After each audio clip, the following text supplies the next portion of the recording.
the drill. What is Scissor 7 even about? Well, to keep it brief, the story begins when Daibo, this blue bird who is basically the universe's Reagan, finds a guy washed up on shore and finds out the guy has lost his memories. So Daibo does the moral thing in the situation and gaslights the guy, who we'll call Seven, into becoming an assassin by telling Seven he'll be able to find a way to regain his memories by becoming a top 100 killer. But in reality, Daibo just wants to use Seven to make hella money. And I'm not gonna lie, this formula that Scissor 7 uses is really entertaining, because some episodes will just be about Seven fumbling the bag and not being able to get the assassination done because he's way too empathetic or he's just outmatched in strength. For example, Seven was hired by this women's rights activist to assassinate a bum who likes to collect women's underwear. And to be honest, if I was an assassin, I'd think that's a fair request, because in the first place, your job is to kill whoever, no matter how good of a person the target is. You chose this trade, so that's just how it is. But if I find out my target is moving like the jobless reincarnation MC, then that's just an added bonus at that point.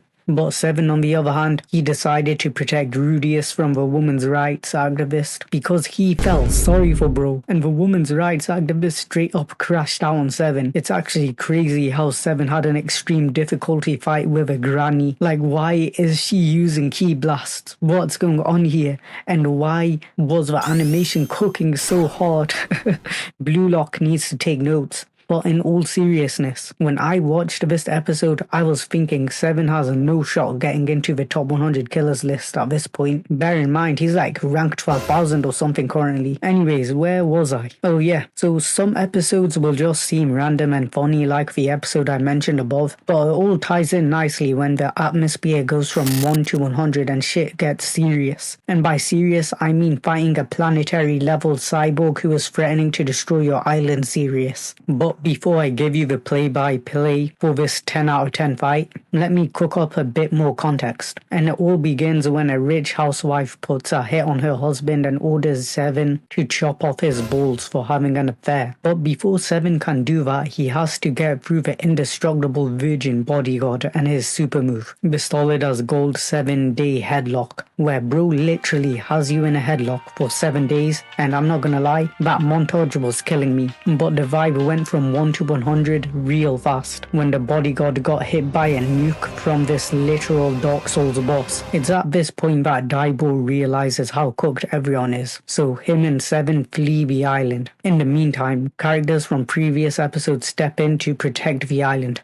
You had the cat and the dog who dumped the cat because he realized that they couldn't screw each other, team up, and Mad Bark looked like he was about to cook when he spammed his sound waves through the guitar, but the Prince of Stan dashed that heavenly OST right back at him. So now that the Prince of Stan has got his meal taken care of, it was time for the Chinese Huzz to get involved. And in a previous episode, it was established that if the Chuzz touches you, then you're paralyzed, and this applies especially to someone who spends all their time chroming up to the point of cyberpsychosis instead of socializing with other human beings. But the Prince of Stan proved to be too Sigma for these shenanigans, so after he snagged a kiss from the Chinese Huzz cancer patient, she got yeeted into space by his goon bubble and then said some cold one-liner like, "Women are nothing but trouble," which in turn summons the women's rights activist. And this was crazy, I'm not gonna lie, because I thought Seven was just a weakling for going hit for hit with Granny. But it turns out that after the Prince of Stan scanned Granny's power level, that she is simply just her, and even the Prince of Stan is Gorflufold.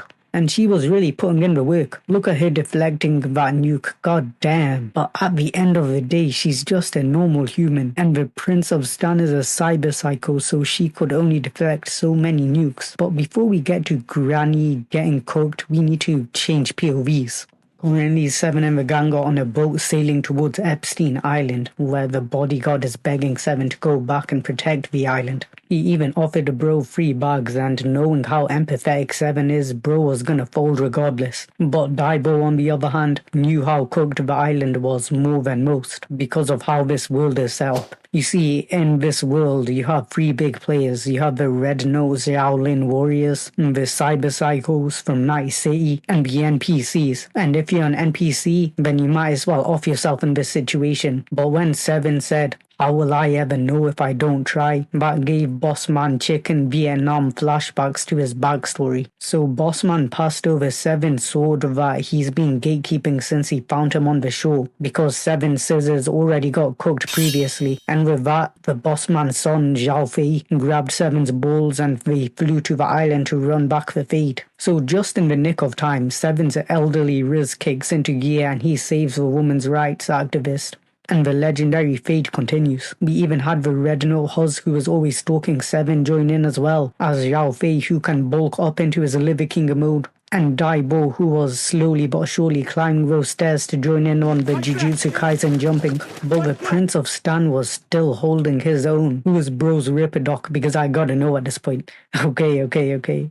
I'm sorry, I'll stop with the cyberpunk brain rot. I've been a bit addicted lately. But yeah, who does this guy think he is? Does he think he's Kaido? Because with the amount of people Bro's been boxing at this point, it's starting to feel like that. He's just been taking back-to-back W's. It even got to the point where Seven had to impale himself with his own scissors just to kill off Stan. But don't worry, it gets worse. In true Cyberbuns fashion, the Prince of Stan had surgery done to give him a second heart. So at this point, everyone's cooked, deep fried, sizzled. Or so you thought. You see, Seven impaling himself actually reawakened his memory, so he got taken over by his former King Von counterpart and showed us what a real Red Note warrior can do with a sword. Seven's powers allow him to break his sword into pieces and mend it back together at will, leading to some naughty choreography in the fights. And most importantly, this ability bypasses the Prince of Stan's shield, allowing for awakened Seven to load